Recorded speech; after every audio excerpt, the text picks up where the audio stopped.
to separation. Daghan kay maigsunan ang nag-divorce, ang nag-annulment process maigsunan nga mga couple para ra gyud malingkawas sila sa relasyon nga sayop da ilang pagkasulod. Mo na mga batanon, kauban ako nga wala pa naminyo. Ato yung pilion maigsunan kanang sure gyud nga kanang tao gyud, babae gyud o lalaki nga sure gyud ka sa grasya sa Ginoo nga di gina mo biya nimo hangtod mamatay ka. Mo ginay pili ang mga batanon. Kay katong mga nakapili na ayaw na ilisi, no? Nakapili naman. So muna maigsunan mga batanon, let us make sure that the one whom we decide nga atong i-spend ang rest atong kinabuhi dili gyud kabiyaan o dili gyud ka pasakitan. So muna ang dilema karon maigsunan. Kinsay maapektuhan kung magbulag ang ginikanan? Ang mga kabataan. I am blessed maigsunan personally because my parents, we are kanang kumplito gyud ang among pamilya og nagtubo gyud ko bisag dili mi Adventist na. Nindot kay ang relasyon nilang mama ug papa kay kung mag-away na sila kay dili na sila mag-away sa mga tubangan. Ako magulang man ko. Medyo mature na ko niya murag di sa magtingganay ba. Mga duha ka adlaw na panahon kay ginana. Kay laban maaway sila. Pero ang ilang away magaigsunan naay prinsipyo sa Biblia nga dili nimo pakit-on ang imuhang mga kabataan ba. Dili ka bata kay mosuon man na ang mga bata. Mangaway po na sa eskwelahan kung inyo pang away-awayan dahil sa inyong tubangan. Pero silang mama maigsunan, hilom kay na sila pero pagkasunod adlaw, maingon ra nas mama dayon. Oh, kaon na.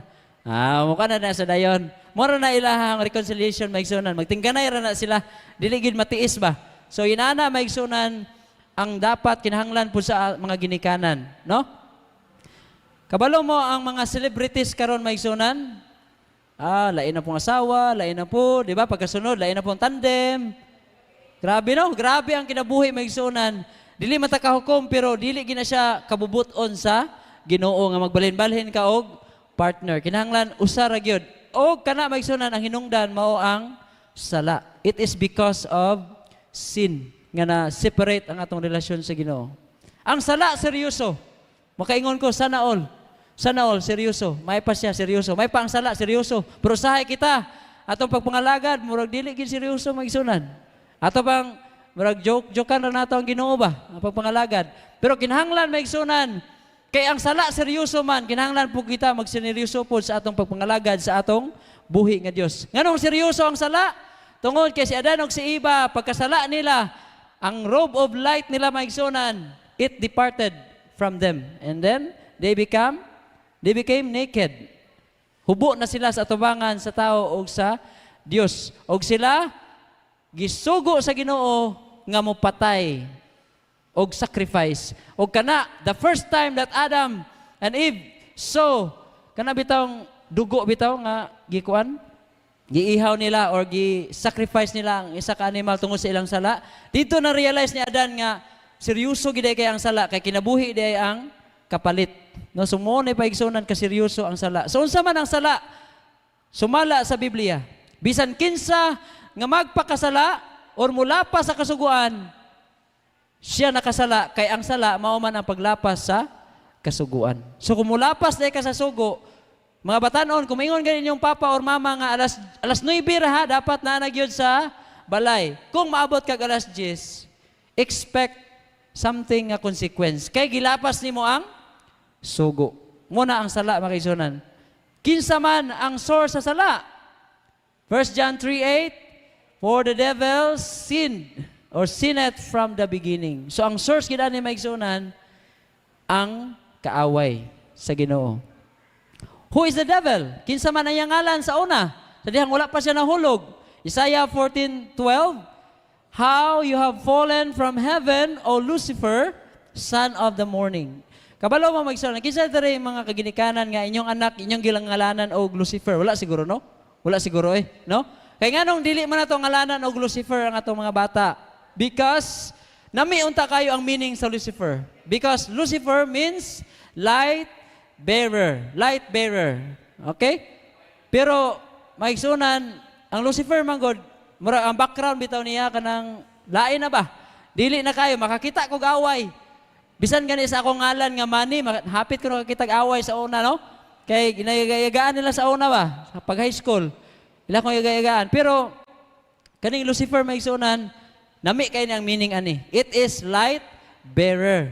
So nindot kayo, akong anak, light bearer niya Lucifer. Siguro katawaan siguro kay ang background mo gud nahimo mo gud siya nga ang yawa mo gud o Satanas. So muna yang ana, unsa may mindset ni Lucifer sa una dito sa langit? Unsa may ingon siya hang kasing-kasing? I will ascend into heaven. I will exalt my throne. I will sit. I will be like the Most High. Unsa may I mentality ni siya? Ang mindset sa kaaway. Ay, kanang kita usahay ba nga? Ako na, kung dili tungod ana, ako gi rason ana. Ako gi ang pinakagwapo, ako gi pinaka-bright. Inana ta usahay maigsoon na. Natay mga karakter nga inana kay murag na tanom tungod sa atong pagka makasasala. Dugang pa. Ezekiel 28:14 and 15. You are anointed cherub that covers. Ikaw hingpit sa imong mga pamaagi o sa imong mga dalan hangtod sa adlaw nga ang iniquity. Kabalo mo unsa ng iniquity maigsoon na nakita sa kasing-kasing ni Satanas. Kung imo na studyhan maigsoon sa original language, awon or aulata, it means lawlessness or perverseness. Ang lawlessness maigsoon kanang iniquity nga nakita sa Dios sa kasing-kasing ni Satanas o ni Lucifer, it means dili ganahan og sugo.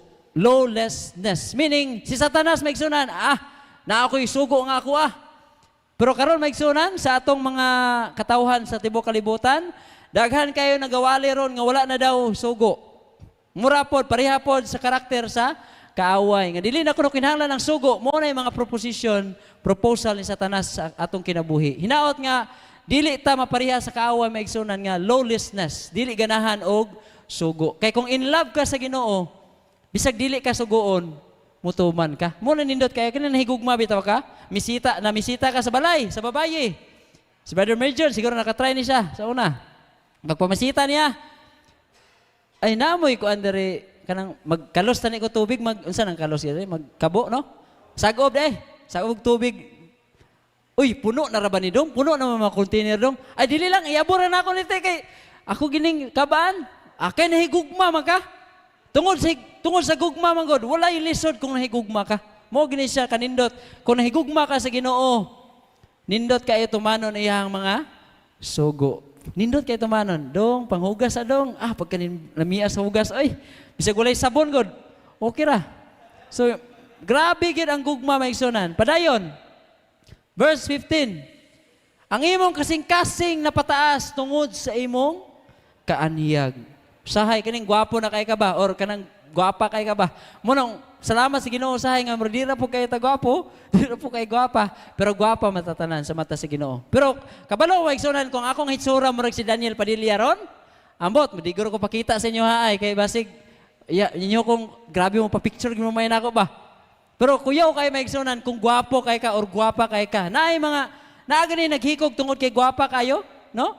Sa history sa kalibutan ay naghikog kay perting gwapahagi niya gyud. Na-stress na siya tungod siya kagwapa. Napoy naghikog kay daghan kay kwarta. Kamo maigsunan, ayaw gyud mo inana maigsunan kun damo kwarta panghatag ng uban, no? Para naay naghikog sa history maigsunan nga tungod sa kadaghan siyang kwarta, di na siya kabalo unsaon niya pag gasto siya. May pagmawala ng kalibutan na kay lisod kayo. Ninduta na no? Pero napoy uban nga murag po sila mag-suicide tungod kay wala na po kwarta. Dili po tanan maigsunan pareha og sitwasyon. So balik ta ni Satanas, Lucifer. Ang iyang kasing-kasing maigsunan, nipataas siya tungod sa iyang pagka, gwapo gigay Satanas yun. Moingon mo nga si Satanas na isungay niya, ito mo niyang mata kayo mo na, dili gwapo kayo, gwapo pa siya nato yun, kung gwapo ta, or gwapa, si Satanas maigsunan. Na ako experience nga, duha ka dagko na ko nga mga dreams sa una. Una na ako nga, dream maigsunan, damgo na ko, nga magka-motorcycle. Grabe ko sa una, mga high school ko ato. Grabe yun. Anak ko nga, nindutan nila, no, naa sila yung motor niya. Ako kay, magbaklay ra niya, 3 kilometro, akapuya, kung nindutan nila, no, kay na yung motor niya. Mo ginako grabe ginako na sa una, dako naging kaya ng motor sa una. Dayon, ikaduhan ako nga pangandoy, muputi. Kay ito, magigo maigsonan. Ito mo, magigo. Bisag ka ng sabyo, kay Spanish man na siya. Spanish man na ang sabyo, kaliwat og Spanish, pero hindi rin man sa Negros niya. Sa Negros ba? Negro ba na sa una, mga itom. So ang Spanish sa Kaminyo itom, medyo Dili kayo puti, dili po kayo ito man nahitabo sa kaliwat maigsunan. Akong handom sa una nga maputi. Nya mo abroad mo na, maputi. Kung mo abroad, maputi man, no? Pero akong abroadan sa una, Cebu. Kay sa Negros maigsunan, sa Canlaon City, makaadto ganig Cebu, abroad na para sa mo. Nami kaning Cebu. Tanaw ko karon init kayo. Na-fulfill na maigsunan nga dream. Niyang niadto ko August 2013. Dira ko sa Bulacau, dira sa may St. Paul, no? Nag-work ko dira ng printing ba, mga maghimo og ID, mga sling sa ID, diyan mag-print og mga ID ba sa eskwelahan. Nindot kayo pag human sa 2 ka bulan. Ang motor wala gid ay, wala ikapalit og motor kay ang 2,000 ra gud akong bulan. Sa palit ana, kulang ra gani iskaon. Pero naagi na fulfill maigsunan, naputi ko. Puti man day ka diri sa Cebu day. Kaya nga mong office maigsunan kay underground man. Ito slalom ba? Unya, wa mo ko'y guwa-guwa gyud. Dito ra man gid ko na ya usahay mo palit ra mo guwa ra kog mo palit og tinapay or sudan dayon. Balik nga po dito nya, sington ka dayon. Mag-pants food, grabe gyud lagi. Kay mo to ko ang dreams. Pag uli na ko sa Moa, August, September, October. Pagka November maigsunan ni puli ko. Kay di pa man ko Adventista ato. Puli ko dito sa balay. Puti na gitinuog ko maigsunan. Puti gyud, ni puti, mo puti ka pero luspad ba? Kanang perting luspada bitaw. Nga wala ginainiti og 2 ka bulan ba? Mo ta nahitabo. Pero grabe akong garbo maigsunan, itubo gyud. Adi na ko maula og babae lagi. Pag abot ako dito, basta kay tanang babae akong duulon gyud nga. Kumusta man diri nana? Nya maingon pa gyud. Napagi mo dayeg nako nga. Puti lagi karon man. Ako murag mo ginawa sa Satanas ba? Nga, tungod sa iyang beauty ni taas ang iyahang garbo. Grabe gyud. Anak ko nga, kuhan gun, grabe mo dito, nindot. Grabe gyud, kaya wala mo ko i-Biblia ata, wala pundasyon ba? Tikar na inabalaan ba? Tungod sa gwapo na ko ato ko no, nakauyab ko ato ko. Pero bulag rapod kay pagka after 2 weeks, nibalik mo gitom.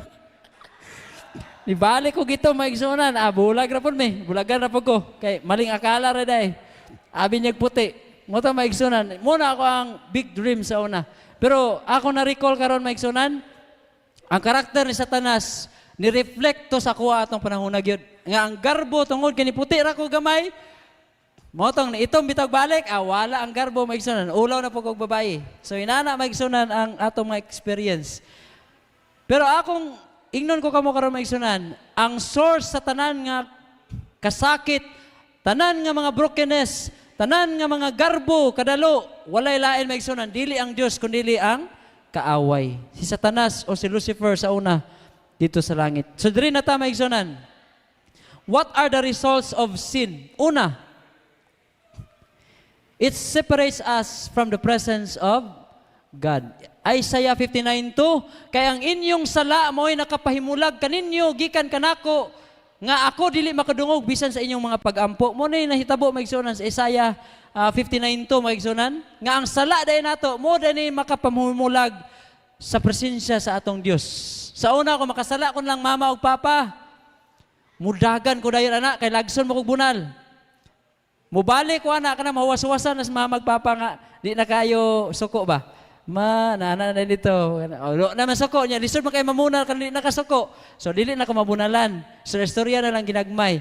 So, makapahimulag ang sala sa relasyon nato sa atong isig ka. Tao, labi na gyud sa atong Dios. Ikaduha, it separates us from one another. Kabalo mo ang sinahitabo sa Genesis 3. Pagkasala na nila, niingon din ang Ginoo, Adan, asa man ka? Ana sa Adan na yun. Dili may Ginoo kay ulawa oy. Ulaw kayo. Mo kay ula mi suot oh. Ana ba? Dayon unsa man di ay? Imo siguro gikaw na kung gingon nga dili pwede ay. Ana. Si Adan ingon nga dili Ginoo oy ang babayi man god. Babayi kato imong gihatag ba? Mo'y gadala dire. Mo'y resulta sa sala. Grabe na nagtuludanay na. Si Iba na pod, Iba, musta? Ana po si Iba? Ginoo. Ayaw ko pangutana na Ginoo. Ang katong mong bitin Ginoo. Ang bitin mo na nahitabo maigsunan sa Genesis 3. Katong serpent Ginoo mo to'y gahatag sa kuha atong kuan. Kung pangatanon sa Dios ang serpent, siguro maingon ang serpenting ang kuan, ang bitin nga Aghimo mo kunin mo Ginoo mo nang nagamit no. Awa na napasangin lang ang Ginoo. Mo na resulta sa sala og karon mo reflect na siya kay tanawa mga ginikanan.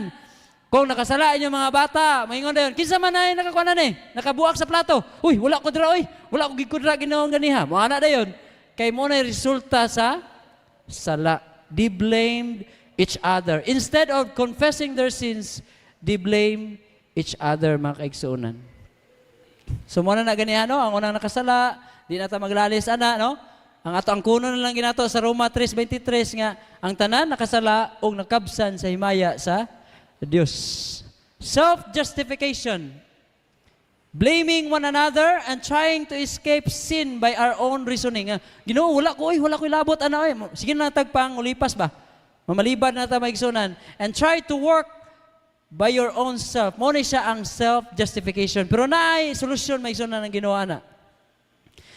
Versus, self-justification versus justification by faith. Unsa man ang self-justification? Muna ang gibuhat ni Adan og ni Eva.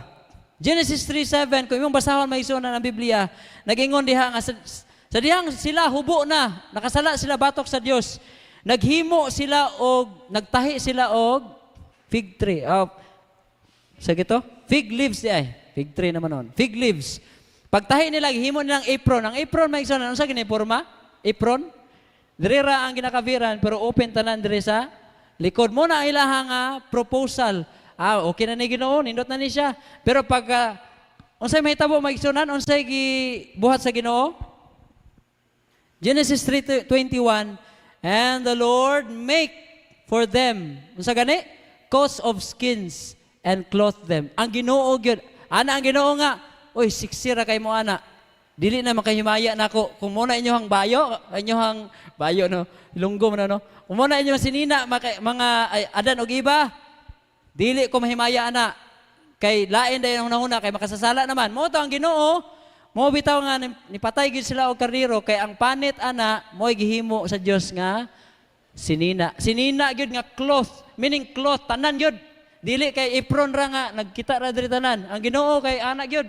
Sa kuan pa, cover gyud tanan. Muna ang karon modest apparel nga dapat ang mga batan-on, maginikanan, makaigsunan, kinahanglan ang atong pagpanuot maigsunan sa atong mga sinina, makahimaya gyud sa atong Dios. Mo na justification by faith. Ang Ginoo mo cover sa ato kaysa kita ray mag-cover sa atong kaugalingon. Padayon, 5 lang ni, no? 3. It makes us captive. Naulipon kita sa pagpakasala. Roma City 14. Kay ako nakabalo ingon si Pablo nga ang kasuguan espirituhanon, pero ako unsa kalibutanon og nabaligya sa sala. So ako ingon si Pablo bisan siya no nabag-o na sa Ginoo pero niingon ra gyapon siya nga I am sold under sin. Naulipon ko sa sala. Pero nanay solusyon karon maigsunan. Ikaw pat, our nature is corrupted. Ang mga bata karon gipanganak sinful at birth, no? Makasasala, makaigsunan og kinahanglan ang bata tudluan gyud. Asa gina makita gani? Proverbs 22:6, train up a child in the way he should go. Wala nagingon ang Biblia, tell a child in the way, but train. Kaya ang training maigsunan ay disiplina. Kung mag-bad word siya, imong buyagon gyud. Oh, dili na mayo ha. Mo na training maigsunan. Pero kung tell lang, isultihan ra nimo, taphaw ra na nga pagdisiplina makaigsunan. Last, it costs blood to have each forgiveness. Kung walay dugo maigsunan, walay pagpasaylo sa atong mga sala. Muna ka seryoso ang sala makaigsunan nga kinahanglan nato nga bantayan sa atong kinabuhi. Pero karon na ako'y good news nga gabi. In every problem, God has a solution. Kung kamo maigsunan, mga batan-on na may problema karon sa inyong pamilya, ang uban sa inyo ha na ikagubot sa relasyon sa inyong silingan, ang uban sa inyo ha broken-hearted, bag-ura, ang uban gibiyaan, ang uban gipaasara, na ako'y good news kay every problem has a solution when God is with you. So unsa man ang solusyon sa Ginoo sa problema, una nga problema, ang solusyon niya gipadala sa Dios si Kristo aron kita kuwaon pag-usab. Mo bitaw nang kanang ngalan nga Emmanuel, sa meaning ana? God with us. Ang Ginoo ni anhi gyud para makig-uban sa tuwa maigsunan, mo na siya nga from separation to reconciliation. Ang Ginoo di siya gusto nga magbulag rata pirmi sa iya, kundi gusto niya nga ang atong relasyon magbalik kay kita o nga atong kinabuhi dili na mahimo nga naulipon sa pagpakasala. Ikaduha, unsa may solusyon niya? Nianhi siya sa kalibutan o gitudluan ta niya sa paghigugma sa atong isigkatao. Instead